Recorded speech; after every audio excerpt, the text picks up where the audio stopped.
Happy Wednesday, social media land.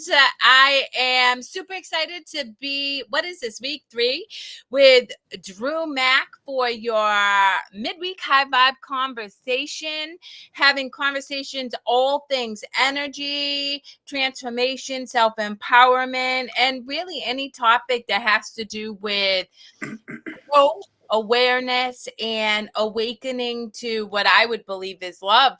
What is popping with you today, Drew? Oh, we're just dealing with some of the remnants of the hurricane that came up from the Gulf. So here in Michigan, so it's been raining like cats and dogs, and who knows where that phrase came from, but it's been raining like crazy. Other than that, everything's great. I love it. So, what's on your heart today? Do you have any specific, I don't know, words of wisdom or inspiration that you'd like to share with our community?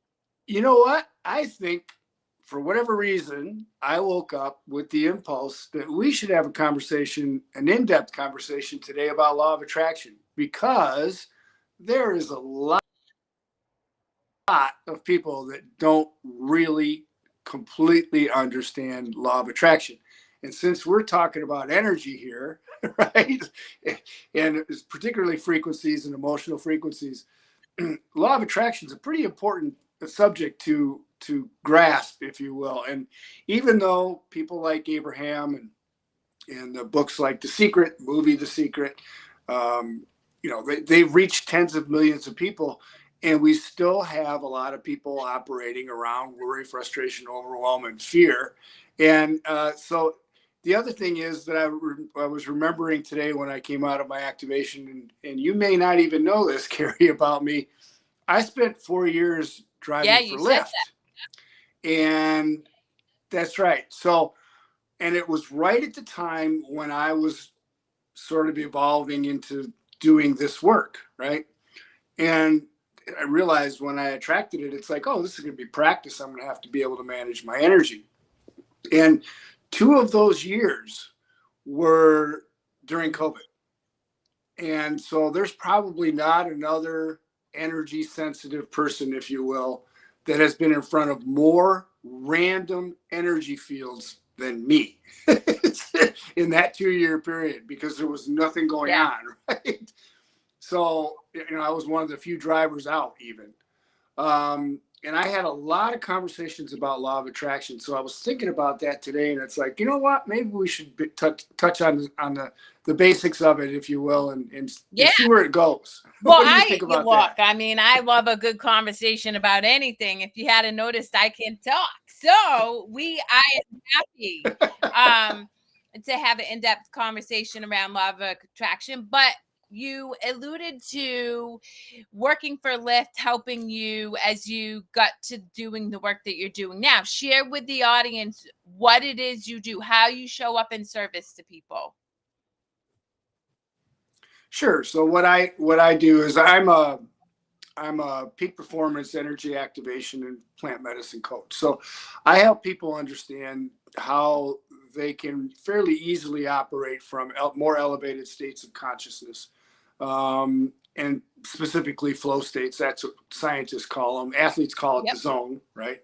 So it's just it's a state of consciousness where we feel our best, we perform our best, and in all aspects of our performance, both physically and mentally, go through the roof. And that's a quote from the scientist who started the Flow Genome Project in 2011. So that's what I help people understand.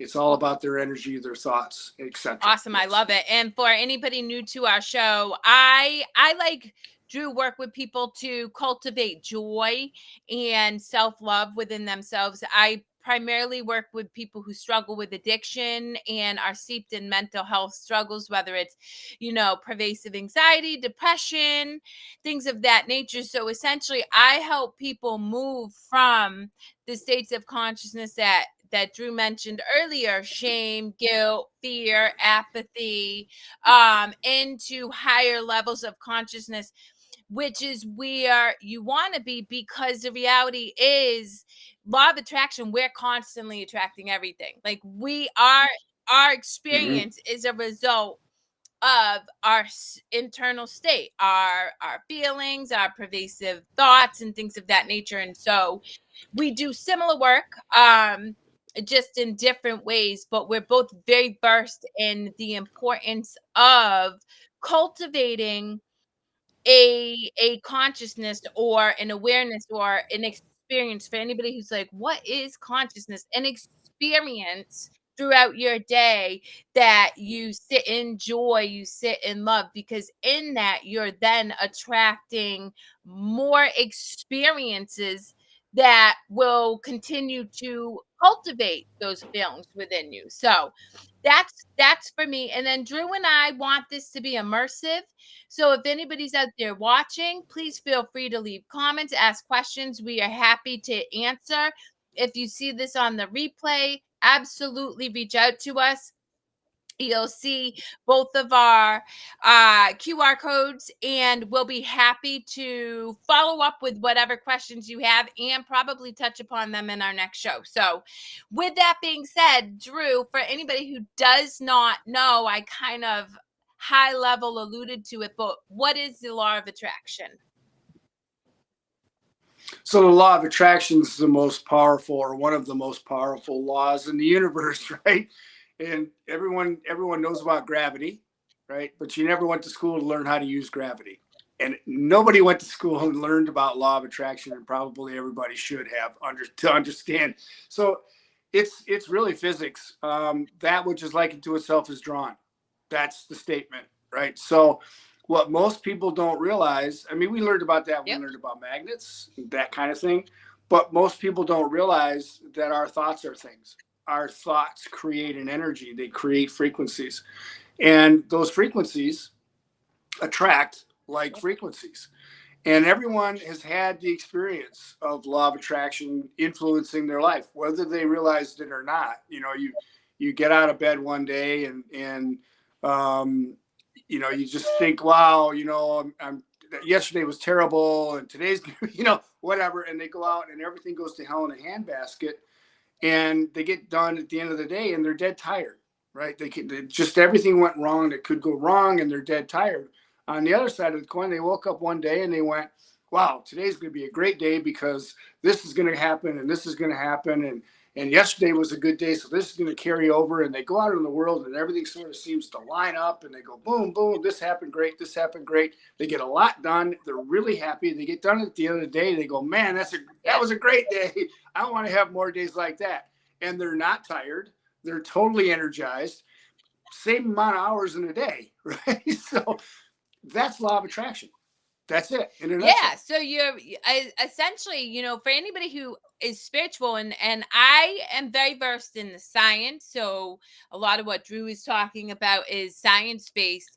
But if you've ever studied any of the great spiritual avatars, Jesus, Buddha, Krishna, Lao Tzu, just to name a few, they talk about, your mind is everything. What you think you become, or what a man thinketh, so shall he experience, right? And so it all ties in, whether you believe in science or if you're spiritual. The reality is we all have known for a really long time that we create our reality with our thoughts. We just do. And if you're experiencing life and it feels icky, meaning you wake up and you're like, ugh, I gotta sludge through another work day, and I'm struggling with this and that, then both Drew and I would encourage you to, if nothing else, start to be aware of the thinking. Like, what are the thoughts that you're thinking? So I know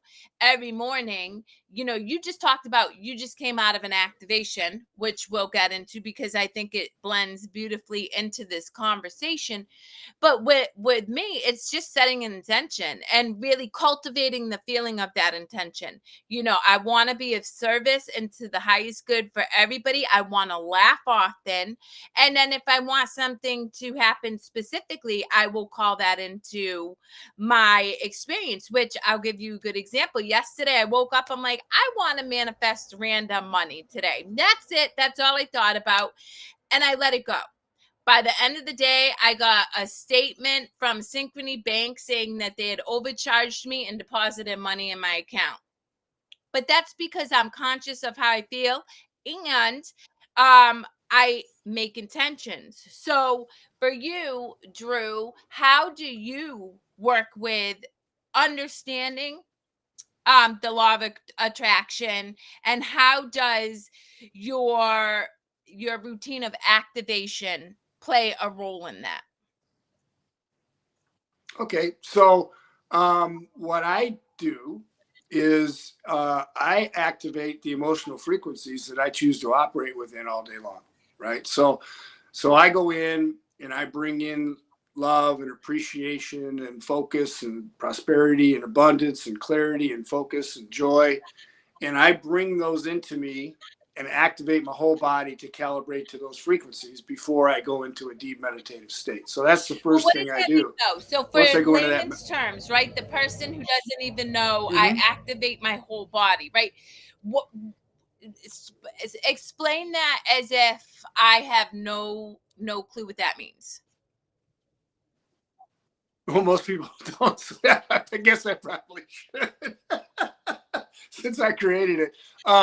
So what I'm using is I have as we've talked about, I have a little bit of background, more in the science background, but I learned neuro linguistic programming many years ago when I first started down my entrepreneurial road. I used it as in a communication strategies. Basically, that's how I learned it. And there's two principles in neuro linguistic programming, which I thought about as I was going down this path. I'm like, wow, I could do anchoring, I could do visualizations with these active thoughts that I'm using in my active meditation that I learned as well. And then I learned from a world-renowned energy worker, energy healer, some techniques for energy. So I'm combining all of those to bring in these frequencies and allow my whole body to calibrate to those frequencies. And so I'm down to every cell, every molecule, every atom, every quartz, and every strand of DNA. I allow the entire physical body to operate at these emotional frequencies that I choose to sustain. And it doesn't mean, people say, well, what do you do when you're having a bad day? I say, well, I don't have them, but I used to. So I don't have them now because I don't allow them. It doesn't mean that I go out and everything lines up and money just flows to me and nothing bad happens or something I don't want, doesn't happen. It happens all the time.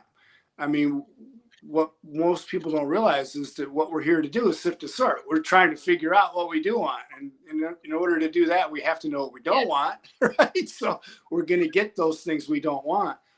The difference is that because I've built the awareness of what those emotional frequencies feel like to me, I'm not going to allow myself to go down, down into a frequency of worry, frustration, fear, doubt, because I'll catch it right away. Wait a minute. No. That's something I don't want.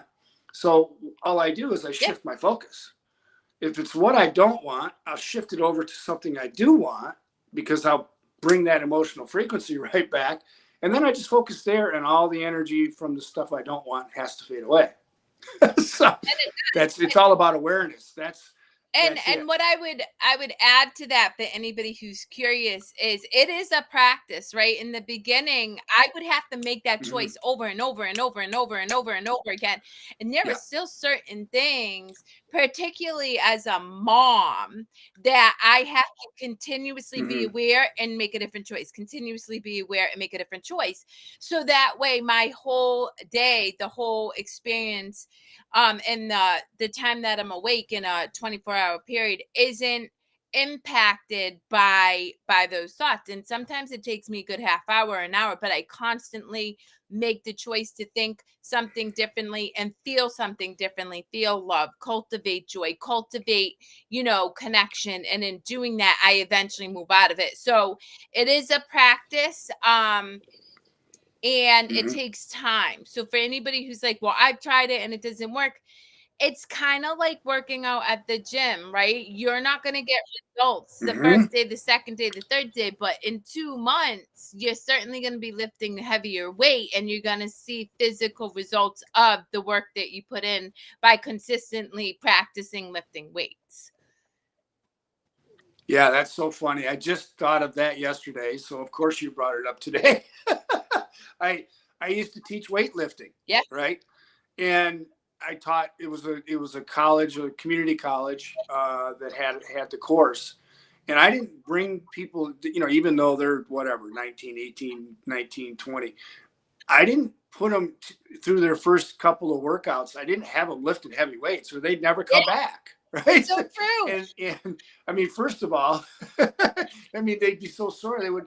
And then the second part of it is it makes it fun, baby steps, right? And then as they keep coming back, you could watch them change from their physiology and get stronger and stronger and stronger. It's the same thing here. It is exactly the same thing here. You just have to practice it. It's not like a diploma. You get it and you put it on your wall and you got it for the rest of your life. You have to continue to be aware. But again, it's practice. As long as you're continually aware, it becomes easy, right? And then you can start playing with stuff you just did where I just want to, manifest some random money from somewhere. It doesn't matter where, how much, and then all of a sudden, bang, there it is. And that just, it Yeah. takes Well, practice. it takes a lot of practice. And I would say, for anybody out there who's curious, I've been studying, healing to cultivating joy and gratitude and connection since I was 14. I'm 44 years old. So that's a lot of work. However, I didn't really start getting a strong grasp of like fundamentally like seeing it in action, grasp of law of attraction until 5 years ago. And even in that 5 years, from 5 years till now, because we're shifting and sorting, it took me a long time to really understand that I could create the life that I want, and it's just continuing to stay in this moment aware of how you feel. For me, if I'm out of alignment, my chest gets tight. So if the minute I'm outside of feeling joyful or peaceful or safe in the universe, quote unquote, right? Because I've experienced trauma. My tight my chest gets tight and I know that I have to bring it back in. But even that took a long time for me to learn how my body responds to my emotions and my thinking to then make a different choice. Yeah. Yeah, and good for you. I mean, it's all about the awareness. What part of you? Everyone's different. Everyone's going to have a different thing happen. You know, for me, it's really more visual. And like I'm a visual person, so I see things. And I'll catch things with my eyes more so than any other sense in my body. But everyone's different. But it is about remembering what it feels like first to operate again in love. And most people have just forgotten what it Yeah. is. And as you and I both know, until you're about 2, that's where you operate. And then physiology kicks in, parents kick in, no, no, no. All sorts of different things happen. There's no blame. I'm not throwing blame out. But until about 2, that's where you operate. You're in appreciation and love and curiosity and all of these really high vibe emotions.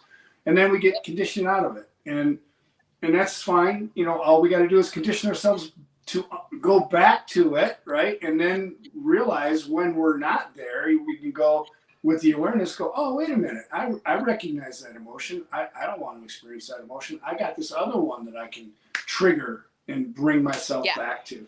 And that's really what we're talking about here. So it's interesting. So 2 things I want to highlight. So going back to it being a practice, something that worked really well for me because I was seeped in guilt, shame, anger. And so I don't know where I learned it, but I learned to journal the things that I thought that happened to me. Mhm. So, for example, if I was like, oh, it would be nice to have this happen. And then in that day, if it happened, and I started with hawks, interestingly enough, I love hawks. So I'm like, oh, I want to see a hawk today. The minute I saw a hawk, I wrote it down because I provided evidence for my brain, my ego, that's like, no, that's just a coincidence. No, that's not. That's just whatever, right? Because it's gonna fight you on it. Your brain, your ego, like your overthinking mind, the part of you that needs to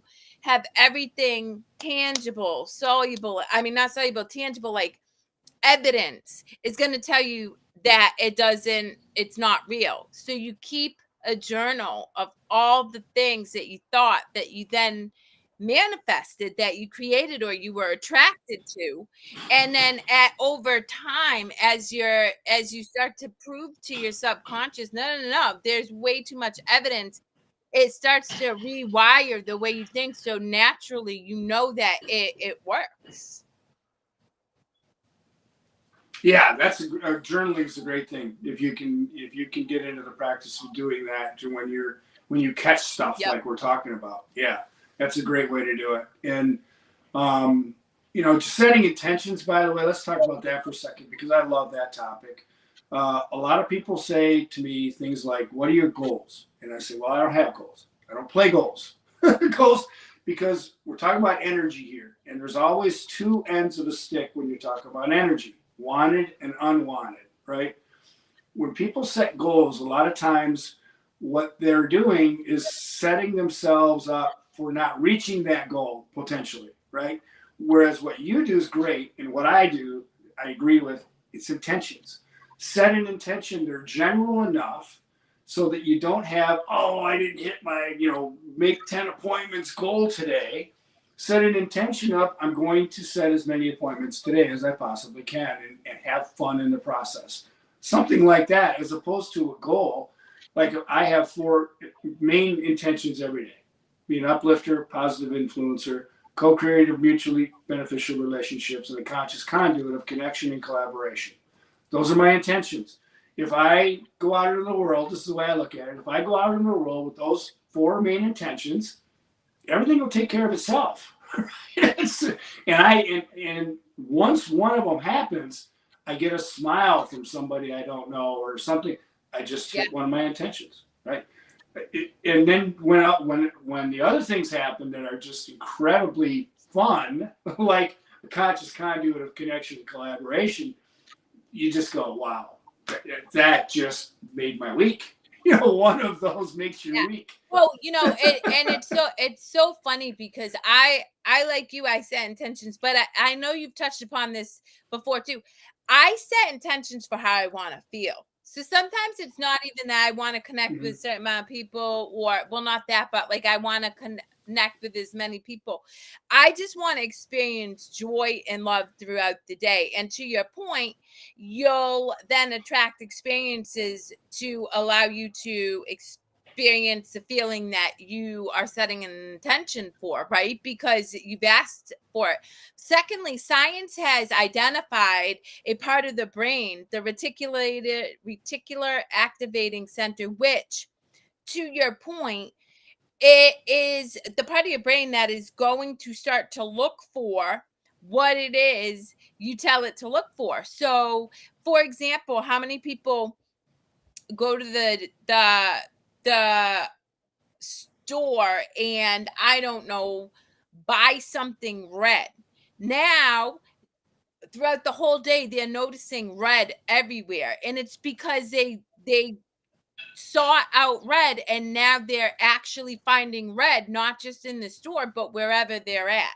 And that's how your brain works. And so Yeah. if you guide it, then it's going to actively work to find the things that you're looking for. But if you just wake up willy-nilly and you're like, oh, it's going to be another day, well, you're kind of at the whim of programming, unconscious programming, that, to your point, around two, but I would even say we start to be conditioned in utero, because as soon as we are able to absorb information in our brain, we're listening to conversations that are happening while we're in the womb.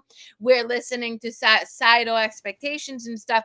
We're responding to our mother's energetic being, and that's leaving imprints in our subconscious. And so, if we're not actively working to create the experience we want, then you're subject to whatever it is that's been imprinted in your subconscious far before you could ever figure out what that was in the first place.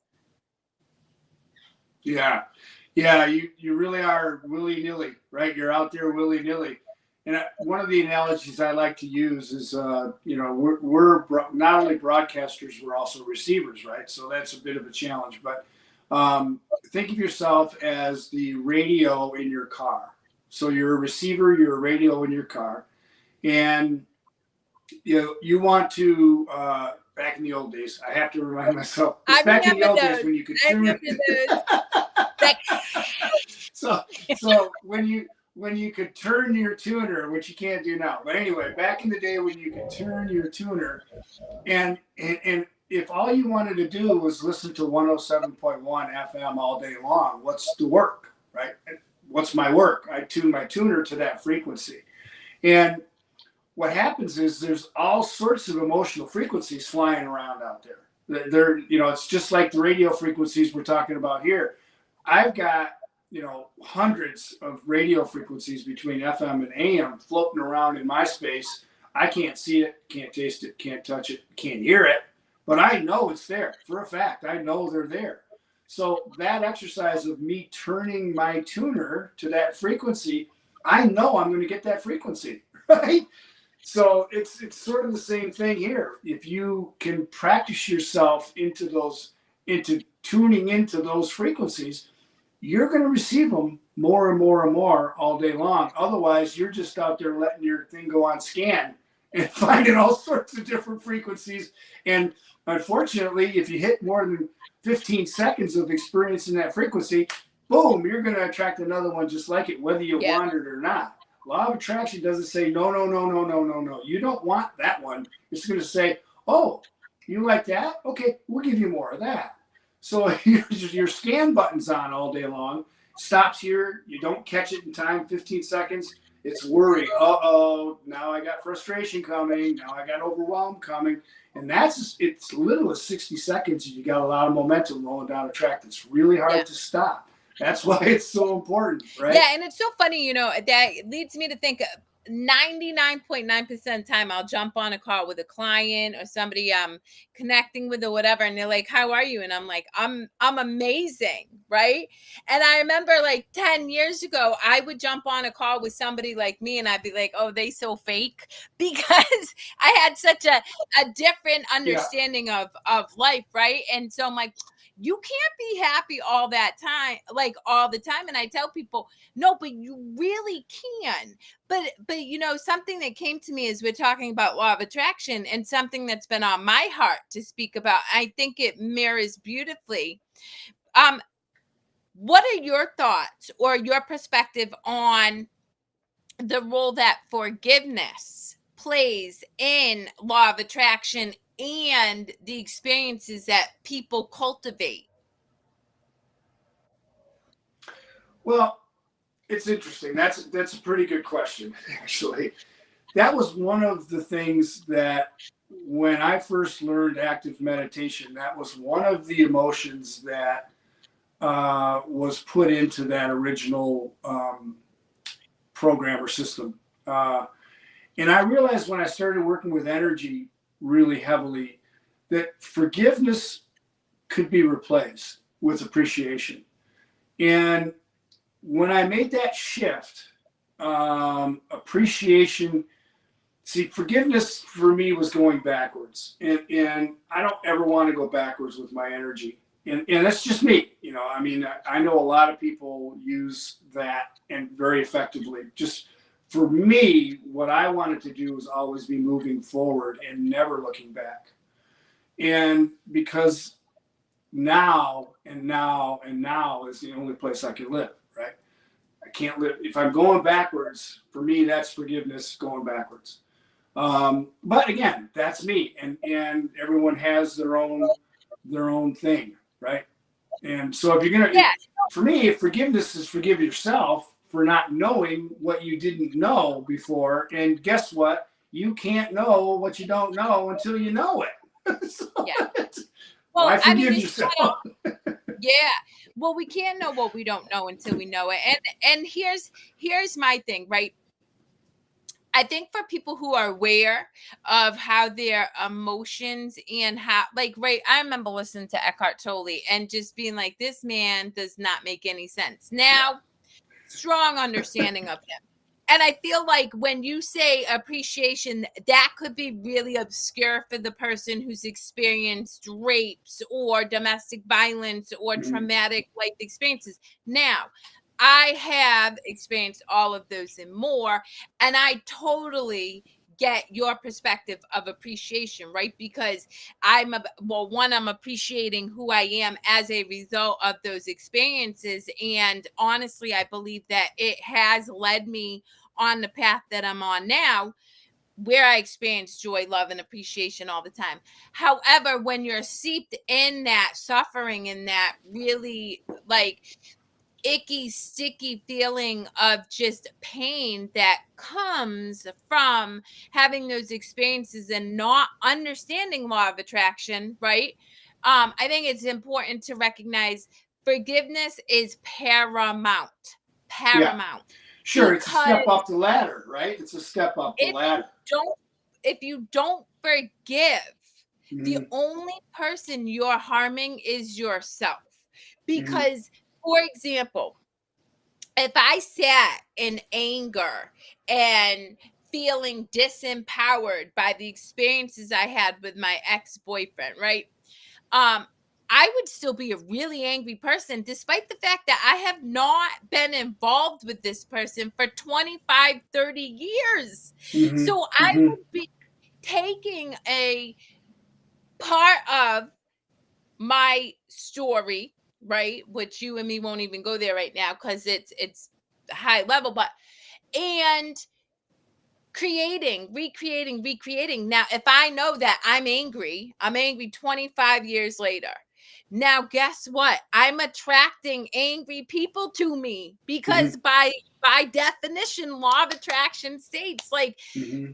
the what you're experiencing is what you're going to get more of. And so for no other reason than understanding you're harming yourself if you hold so tightly to anger or even this guy's being right, like holding a position where you're 100% right and I'm 100% wrong, because the reality is we don't know. We can't possibly know from a bigger picture why things are unfolding the way they are.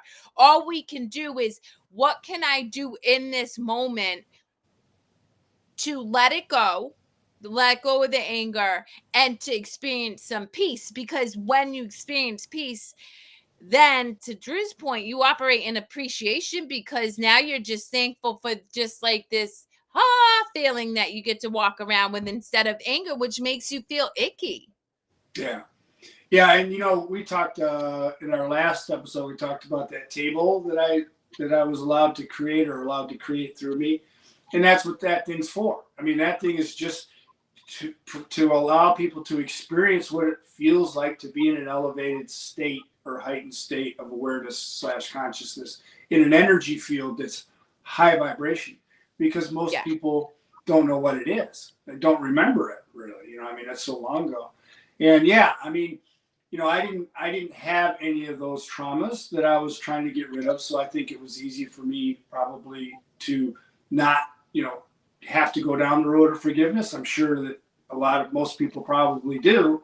I just didn't have to. So I was fortunate there.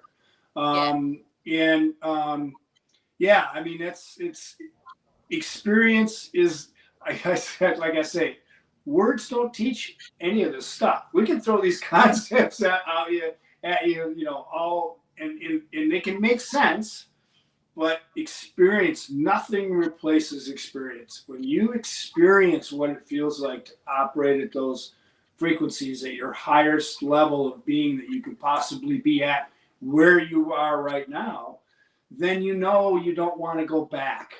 And that's Yep. what you and I are trying to convey is like, guys, we can help you experience what it feels like to be operating at a higher level than where you are right now. And so that once you get that experience, then you think, hey, that's fun. I don't want to go back to where I was before. And then you'll be incentivized to practice, Yep. right? Until you get that experience, it's really hard Yeah. to convey, right? It's hard for us to say we can be airy fairy all we want, but the energy part of it is when you experience that, then you get it, then you know, and once you know, then you'll just keep Well, it's practicing so and interesting. practicing and So going practicing, back to right? self-forgiveness, which is what you alluded to as well, and I totally agree. There's actually a book by Desmond Tutu and Mafoso Tutu. Anyway, it's called Book of Forgiving, and I recommend it to a lot of my clients because it essentially touches upon the importance of self-forgiveness. And the reason I bring this up is because you guys all, I mean, I highly encourage you to reach out to Drew for an activation session. That's all good and well. But what happens is if you don't forgive yourself, your ego is going to be like, you're not back. You got to love technical I don't, you know what? Blessings. You know what I mean? Yes. Because to your point, right? And I'm gonna go back. Drew said earlier that he experiences joy every day. One of his areas that he's expanding his knowledge in is in technology, right? Now, if this shut down on us and we chose to get frustrated or be like, oh, technology, blah, blah, blah. Now we are lowering our energy. And guess what's going to happen? We're going to have more issues with technology or we're going to create resistance to learning how to work with technology. But because we just were able to pop back on and we made a choice, we're going to just go with the flow and keep it going. Now, all we're doing is maintaining that energetic connection we have and joy and keeping it moving, not being Yeah. impacted by the disruption. But Yeah. going back to what I was saying before we shut down is um how do you work with people who, they may experience a session or two, which is great, but then they're combating the years and years of self-talk and experiences says I shouldn't feel this good all the time. Nobody feels good all this time. I've done all these things wrong in my life and I should feel guilty. What do you do to work with people to move through that? Well, that's an interesting question too, because typically I don't listen to it much. I change the subject most often. I mean, once that energy comes up, I recognize it, and generally I'll change the subject just to try to get them off that topic, because that's again part of law of attraction, right? So, like for example, I'll give you an example. I had a client, and in her first coaching session, she's working with me. And she bought the system and blah blah blah, and then we did a coaching session. And first coaching session, she wanted to go into what's wrong, and I just redirected that conversation into what's right. And from then on, we never went back to what's wrong in our relationship, because she was always coming up with what's going right, what's going right. I've just started that momentum with our relationship towards what's going right and not going back to what's going wrong. And that's part of the energy work that I did. And, so I called myself an uplift driver. Our energy, Kerri, has such a powerful influence on, or can have such a powerful influence on other people. When I was driving for Lyft, when I first started driving and I realized, wow, this is going to be practice, in the first month or so, I picked up a gal from the university hospital. I had her in the car for an hour and 20 minutes, and she was really low energy. Like it took her a long time to get to my car with a walker. And when I got in the car to find out where we were going, I heard her on the phone. She said, I'm going to need some help when I get home. I could hardly hear her. But anyway, real low energy. We introduced ourselves, and that was it. And I realized when I get out on the highway that I can just focus on whatever I want to focus on. And all I did was turn up the frequencies, right? I mean, I ramped up the frequencies, just turned up the volume. And I watched her as she got in my car. She was leaning like this, and then she kept kind of leaning up. And we got stuck in traffic after about 30 minutes. And all of a sudden she went, what's up with the traffic, Drew? And that was my invitation. So I knew I wasn't going to instigate a conversation, and I certainly wasn't going to talk to her about energy because there's no way she was going to be able to hear me, right? So I just started telling funny stories because she asked me how long you've been driving for Lyft. So I just started telling funny stories. Then she started sharing funny stories, and then so we're laughing for the next hour all the way home to where I'm dropping her off. And when we got to her daughter's house, who I'm pretty sure was the person on the other end of that phone, she jumped out of my back seat faster than she's probably moved in years, grabbed her walker with one hand on it, and jogged around the front of my car going, "Okay, Drew, thanks for the ride. Have a great day." I was laughing so hard. I told that story at a law of attraction group potluck like a week later or whatever it was. And I said, just like to share a little uplift in energy. And the facilitator of the group goes, "Did you just hear what you said? You're an uplift driver." Oh my God, that is so funny. I'm taking that. I love that. Well, I love that story. And again, coming from the energy and the experiences that I've had, I 100% understand and align with what you're saying, where you redirect. However, playing devil's advocate for the many, many billions of people who are like, this is what I'm going to say to you guys and how I work with my clients. You have a choice. You absolutely can give yourself permission to beat the crap out of yourself. You can sit here and tell yourself the same story until the day that you cease to exist in this body. It's not for me to determine. And truth be told, a lot of people will make that choice. However, you also get the choice to give yourself permission to feel good, right? Because the only person that can ever dictate the experience that you really will have while you're on this planet is yourself.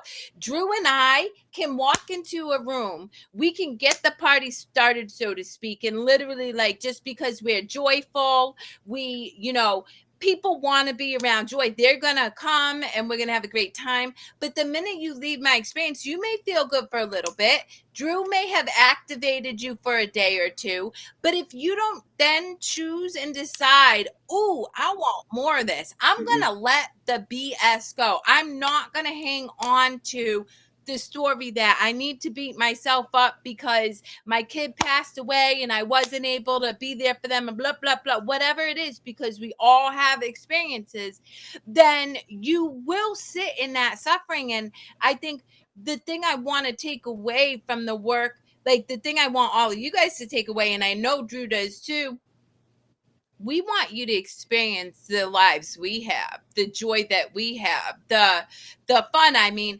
anybody who follows me on social media knows I'm outrageous. I do astronomically crazy things, but it's fun and I can laugh at myself, and I'm not worried about the good opinion of anybody else. I'm just doing what I'm called to do in a moment.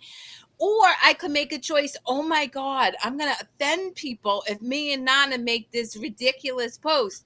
But that makes me feel like crap. And now I don't even think that way anymore. But at one point I would have been. I'm like, no, I think it's funny. It's going to make me laugh. That's all I care about. And so I would encourage you guys, if you can't shift out of how you want to feel, or like what his point was, like he's just going to send vibrating energy, joyful energy to you. If you're not there yet, which is okay, at least consider giving yourself permission to let go of the suffering, to let go of the feeling like you have to sit in guilt, that you have to sit in shame. You don't have to do anything you don't want to do. And when you learn that, you are incredibly powerful.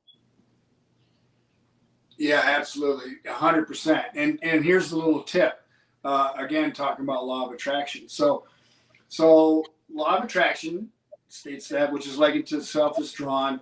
Right now, because the energy is moving so fast, you think a thought which generates an emotion within 15 seconds, or just for 15 seconds. Boom, you're going to attract another one just like it, whether you want it or not. Now, for those, you got a lot of momentum going down the track that's really hard to stop. But here's the key. The key is law of attraction and your emotional thoughts. It only works. It only operates or has enough influence, if you will, when you're conscious. When you're unconscious, there's no momentum being built. Now, what does that mean?